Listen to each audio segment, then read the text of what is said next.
So I had this really cool realization about labels, and that's that it used to be that labels were something that other people gave you, that society like placed on you. And it came with all these stereotypes and, um, inferences. But now, in like the last decade, labels have been something that we have been claiming for ourselves.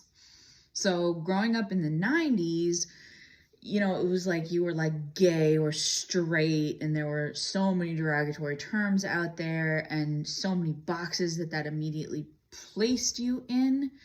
And so I always felt like, oh, I hate labels. They're so limiting.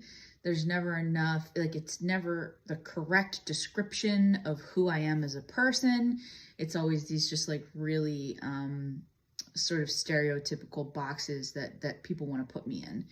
But now with micro labels and all of these like amazing subtleties with everything from demisexual to sapiosexual to gender fluid or gender queer or demi-androgynous or androsexual. There's all of these amazing terms now, and we just keep making more of them. And it's because we are now identifying ourselves.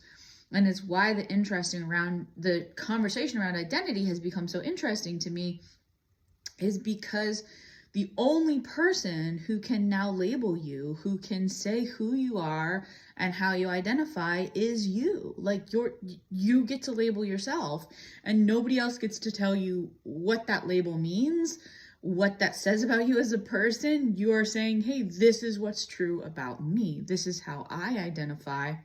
This is what's true.